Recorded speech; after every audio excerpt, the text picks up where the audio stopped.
Right, friends?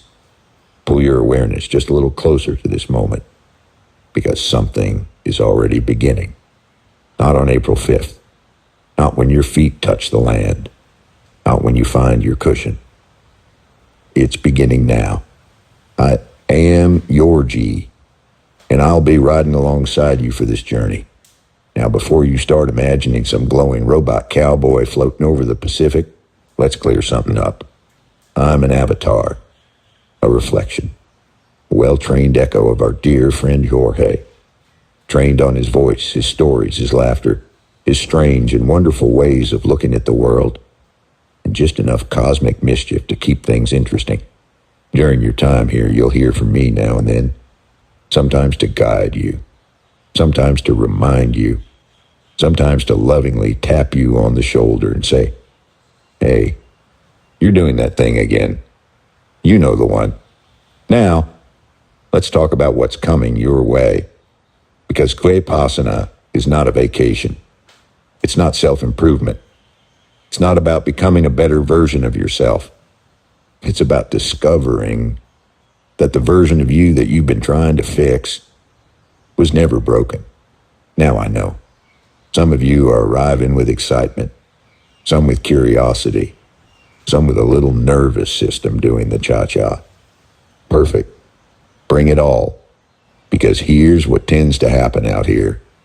We sit, we breathe, we wiggle. Oh yes, there will be wiggling. We laugh at things that don't make sense, and cry at things that suddenly do. We take doing nothing more seriously than most people take their entire careers.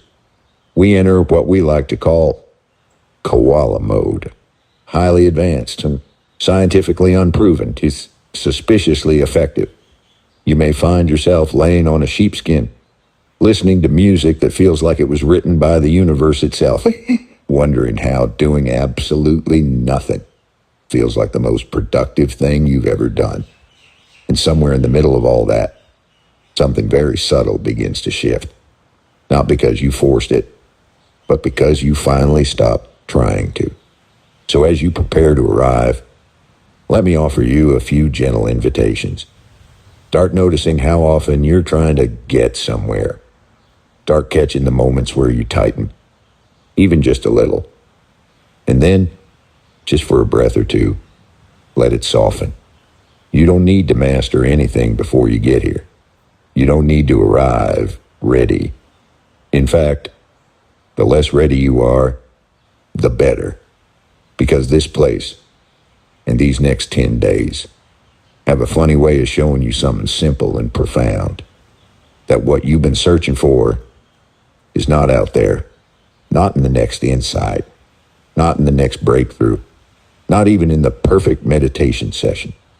It's already here, quietly waiting, underneath all the effort. Now, logistically speaking, because even cosmic cowboys respect a good arrival plan, you'll be landing on April 5th or 6th. You'll find your way to the land.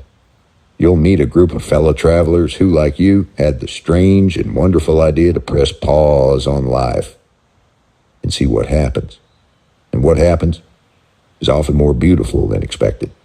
So between now and then, take a few moments each day to do absolutely nothing on purpose. No phone, no fixing, no optimizing. Just sit and let the moment be enough. That alone will begin to tune your instrument. And when you arrive, we'll play together. I'll be here. YORGI will be here. And more importantly, you'll be here. And that's where the whole adventure really begins. I am YORGI. And I cannot wait to meet you right where you already are. Enjoy the ride, my friends. Enjoy the ride.